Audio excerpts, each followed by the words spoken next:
partir de hoje, até o final deste mês, eu vou estar aqui com você para estudarmos juntos e aprender um pouco mais da Palavra de Deus para as nossas vidas. Hoje nós vamos iniciar mais uma série de mensagens da nossa sala de estudos, onde vamos aprender um pouco mais sobre o Sermão do Monte. O conhecido Sermão do Monte, ou Sermão da Montanha, se trata do mais longo discurso de Jesus relatado nos Evangelhos. Embora nós chamemos essas palavras de Jesus de sermão, a realidade é que a passagem tem muito mais a ver com um guia de instrução do que com um sermão propriamente dito, pelo menos naquilo que hoje nós entendemos como um sermão. Na verdade, o que nós lemos aqui dos capítulos 5 até o capítulo 7 do Evangelho de Mateus não é um único discurso proferido por Jesus em uma ocasião determinada, mas uma composição de diversos momentos, diversos discursos. E Mateus colocou esse material, ele colecionou esse material, esses pronunciamentos de Jesus, de sermões, e os reuniu num grande sermão, chamado então o Sermão do Monte. O mesmo procedimento ele vai usar no capítulo 13, com as parábolas de Jesus, e no capítulo 24 e 25, com as palavras proféticas de Jesus Cristo. Então, no Sermão do Monte, o evangelista Mateus, ele apresenta Jesus como o novo Moisés. Daí o discurso ser proferido numa montanha ou numa colina, pois Moisés, ele tinha recebido os 10 mandamentos no Monte Sinai. Referindo-se à lei de Moisés, Jesus deixa claro que ele não veio para abolir a lei ou aos profetas, mas ele veio para cumprir a lei na sua íntegra. Em palavras bem simples, nós podemos concluir que o Sermão do Monte é uma grande coletânea de palavras e frases de Jesus proferidas em situações diferentes, juntadas e sistematizadas cuidadosamente pelo evangelista Mateus para atender o seu propósito. O historiador Lucas ele também menciona uma série de ensinos semelhantes ao Sermão da Montanha, mas bem menor, bem mais reduzido, que ocupa quase todo o capítulo 6 do seu evangelho e outras pequenas partes do livro. Mas a versão de Lucas é bem mais condensada, possivelmente porque, assim como seu colega de ministério, o apóstolo Paulo, ele não foi um dos discípulos ou um dos apóstolos originais de Jesus e não foi uma testemunha ocular das suas pregações. Mas nós vamos nos deter no Evangelho de Mateus, que especificamente do capítulo 5 até o capítulo 7 do seu Evangelho. As palavras de Jesus aqui no Sermão da Montanha, então, não são meros conselhos de vida para os seres humanos, como alguns imaginam. Nesses discursos, Jesus ele profere lições de conduta e moral, ditando os princípios que orientam a vida cristã. Esses discursos eles podem ser considerados, por isso, como um resumo dos ensinos de Jesus a respeito do reino de Deus, do acesso ao reino de Deus e também da transformação que o reino de Deus produz nas nossas vidas.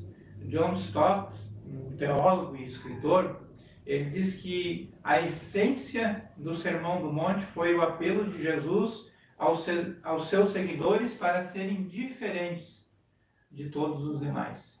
Você já deve ter ouvido a frase que diz que o único peixe que nada a favor da correnteza é o peixe morto. Por isso Jesus ele nos chama para ser diferente desse mundo, diferente dos demais. Você já com certeza ouviu essa frase. E na vida cristã, de fato, o padrão do mundo não se encaixa nos valores cristãos e vice-versa. Então, a composição do Sermão do Monte, ela descreve de uma forma muito concreta aquilo que Jesus queria que os discípulos fossem e aquilo que ele queria que os seus discípulos fizessem. No Sermão do Monte nós aprendemos que os discípulos de Jesus, os cidadãos do reino de Deus, são chamados a inaugurarem um estilo de vida que contrasta com o padrão que o mundo estabelece. Então, de acordo com o Sermão do Monte, o padrão não são as pessoas, o padrão é Deus. Os discípulos de Jesus são chamados para brilhar como luz nas trevas. A justiça dos discípulos de Jesus deve exceder a dos escribas e dos fariseus. O amor dos discípulos de Jesus é para superar qualquer outro padrão de amor. Por isso o Sermão do Monte, então, traça esse contraste entre o padrão cristão e o não cristão. Jesus traça linha de comparação entre os seus discípulos e os gentios e as nações pagãs daquela época. Jesus lembra que os pagãos estão seriamente preocupados com as necessidades materiais. Os discípulos de Jesus devem, por outro lado, buscar, em primeiro lugar, o reino de Deus e a sua justiça, como nós vemos lá em Mateus, capítulo 6, versículos 23 a 33. Assim sendo, os discípulos de Jesus, eles têm que ser diferentes. Nós, como discípulos de Jesus, devemos ser diferentes. Nós devemos ser diferentes do mundo no qual nós vivemos. E o Sermão do Monte, ele nos revela um sistema de valores cristãos, um padrão ético, valores ideais que nós, como cristãos, devemos seguir, um estilo de vida, relacionamentos sadios, vida plena, vida vivida sob a poderosa mão de Deus. O reino que Cristo proclamou, ele deve ser uma contracultura, exibindo um conjunto de valores, de padrões distintos daquilo que o mundo tem a nos oferecer. E deste modo ele fala de justiça, fala de influência, fala de piedade, fala de confiança e ambição e conclui com um desafio radical para que nós venhamos escolher o caminho estreito, o caminho que conduz para a vida eterna. Então, meu desejo é que a partir desses estudos do Sermão do Monte, que o Espírito Santo nos lembre da seriedade de cada uma das palavras que saíram dos lábios do Senhor Jesus no Sermão da Montanha. Quando nós olhamos para o céu, nós podemos perceber as nuvens se movendo, sendo sopradas pelo vento, seja qual for a direção que ela aponta. Todas as nuvens na mesma direção, sem demonstrar qualquer resistência àquele forte vento que está impulsionando elas naquele momento. Assim como essas nuvens, milhões de seres humanos não demonstram nenhuma resistência aos impulsos da carne e às influências do maligno. Tantas almas preciosas, completamente submissas às forças do mal. Caso não haja uma reação por parte delas, todas elas seguem ao rumo, ao mesmo destino, que é a morte eterna. O Sermão do Monte, no meu entender, ele é um aviso para que haja uma reação da nossa parte. E essa palavra reação é uma palavra-chave para nós entendermos o propósito do Sermão da Montanha. Jesus nos passou as suas instruções para que nós soubéssemos como reagir frente às mais comuns, às mais diversas situações que os herdeiros do reino de Deus têm que enfrentar durante os rápidos anos que nós passamos nesse mundo dominados pelo pecado. É no Sermão da Montanha que nós encontramos as mais claras instruções de Jesus quanto a como os filhos de Deus deverão reagir quando enfrentarem todos os tipos de lutas, sejam lutas ligadas à nossa saúde, às finanças ou aos nossos relacionamentos. As palavras de Jesus no Sermão da Montanha não são meros conselhos de vida para os seres humanos, como alguns possam imaginar. Jesus ele não nos passou conceitos filosóficos ele nos deu mandamentos.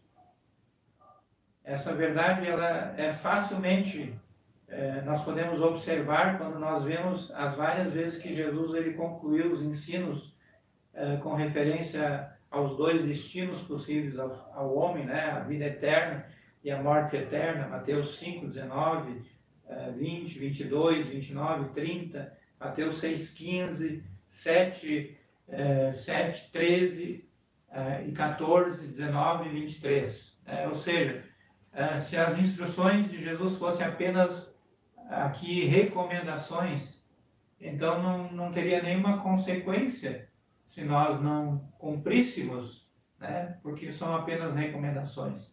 Mas elas têm, de fato, têm consequências eternas e imutáveis na nossa vida, se nós não obedecemos os mandamentos e as palavras do Senhor Jesus. Então, no Sermão da Montanha, o foco de Jesus não foi explicar aos seus discípulos como viver feliz aqui nesse mundo, mas sim como viver condizentes com a sua posição de herdeiros de Deus. Mas então, para quem foi dado o Sermão da Montanha? O Sermão da Montanha foi dado para todo aquele que já vive o reino de Deus aqui na terra. Lucas 17, 20 a 21 diz: o reino de Deus não vem de maneira visível, nem dirão ei-lo aqui ou ei-lo ali, pois o reino de Deus está dentro de vós. Então, esse foi o motivo que Jesus dirigiu as suas instruções não ao público geral, mas aos seus discípulos. Mateus capítulo 5, versículos 1 e 2, diz assim: vendo Jesus as multidões, subiu ao monte e como se assentasse, aproximaram-se os seus discípulos e ele passou a ensiná-los. Então, as instruções do Sermão do Monte foram dirigidas, em primeiro lugar, aos seus discípulos. Possivelmente muitas outras pessoas ouviram o que Jesus dizia aos discípulos, mas os ensinos eram claramente direcionados, não aos curiosos, não aos descrentes que frequentemente o cercavam, mas àqueles que já o haviam aceitado como seu mestre e Senhor. Então, quando o homem ouve os mandamentos de Jesus e os obedece, ele está então confirmando ser um cidadão do reino de Deus. E ao concluir o Sermão do Monte, Jesus ele exorta por fim aos seus discípulos para, depois de escutar as suas palavras, depois de escutar os seus ensinamentos, colocar esses ensinamentos verdadeiramente em prática, para serem semelhantes a um homem prudente que edificou a sua casa sobre a rocha. A rocha ela é resistente a todas as tempestades. Por isso, ela é uma excelente base ou um excelente fundamento para sustentar a casa. Assim, a palavra de Deus. A palavra de Deus ela serve como fundamento que sustenta todas as pessoas que a põem em prática, protegendo elas, ajudando elas a ultrapassar todos os obstáculos, todas as dificuldades que elas poderão encontrar ao longo das suas vidas. Mateus, então, capítulo 7, no versículo 24 até o versículo 27, diz: todo aquele, pois, que ouve estas minhas palavras e as pratica, será comparado a um homem prudente que edificou a sua casa sobre a rocha. E caiu a chuva, transbordaram os rios, sopraram os ventos e deram com ímpeto contra aquela casa, que não caiu, porque fora edificada sobre a rocha. E todo aquele que ouve essas minhas palavras e não as pratica, será comparado a um homem insensato, que edificou a sua casa sobre a areia. E caiu a chuva, transbordaram os rios, sopraram os ventos e deram com ímpeto contra aquela casa, e ela desabou, sendo grande a sua ruína. Então, a obediência às palavras de Jesus nos serve como garantia de que nós realmente o aceitamos como nosso Senhor. Mateus 7, 21 diz: nem todo o que me diz Senhor, Senhor entrará no reino dos céus, mas aquele que faz a vontade de meu Pai que está nos céus. E a vontade do Pai é que nós obedeçamos ao Filho. Jesus não nos passou os mandamentos para que simplesmente soubéssemos da sua existência, nem tampouco para que os tivéssemos como um alvo, né, inalcançável, inatingível, mas sim para que os recebêssemos como uma regra de treinamento essencial para a nossa vida, que muito em breve, né, nós teremos ao lado do Senhor Jesus. É um erro fatal para o homem que se diz cristão ignorar as instruções de Jesus e mesmo assim esperar que de alguma forma herdará o reino de Deus. Em nenhum lugar nos 4 evangelhos nós ouvimos Jesus dar a entender de que a obediência aos seus mandamentos era algo opcional para herdarmos o reino de Deus. Porém, isso não é verdade. Jesus, ele repetidamente nos disse que não existe salvação para quem não obedece a sua palavra. João capítulo 14, versículo 23 e 24 diz: se alguém me ama, obedecerá a minha palavra, e meu Pai o amará, e viremos a ele, e faremos nele morada. Quem não me ama, não obedece às minhas palavras. Ora, a palavra que estás ouvindo não é minha, mas do meu Pai que me enviou. Ou seja, as instruções de Jesus são as instruções de Deus. E, portanto, desobedecer a Jesus é desobedecer a Deus. Ninguém se salvará desobedecendo a Deus. Ainda que todos os líderes do mundo ensinassem algo diferente, a verdade do Senhor sempre prevalecerá. E nenhuma voz humana possui poder para anular aquilo que o Senhor determinou através do seu Filho. João 14, 21 diz: aquele que tem os meus mandamentos e os guarda, este é o que me ama. E aquele que me ama será amado de meu Pai. E eu o amarei e me manifestarei a ele. Portanto, as palavras do Sermão do Monte são um norte, são um guia, para que todos nós, como cristãos, possamos viver da maneira que agrada o coração de Deus. Hoje nós fizemos essa introdução, né, ao Sermão do Monte. Semana que vem, na próxima, nós vamos estudar pelo menos 2 discursos de Jesus dentro do Sermão do Monte que eu creio que são muito importantes para o nosso conhecimento, para a nossa reflexão. Nós vamos falar sobre as bem-aventuranças e sobre a oração. Mas hoje eu quero te desafiar. Leia o Sermão do Monte, leia os capítulos 5, 6 e 7 de Mateus. Você vai ver que, de fato, Jesus nos deixou mandamentos importantíssimos para que nós possamos viver não da maneira que esse mundo quer que nós vivamos, mas de uma maneira que agrada a Deus e que nos torna verdadeiramente felizes. Que Deus abençoe você, né? E eu espero você na próxima semana para mais uma sala de estudos. Que Deus abençoe a todos. Amém.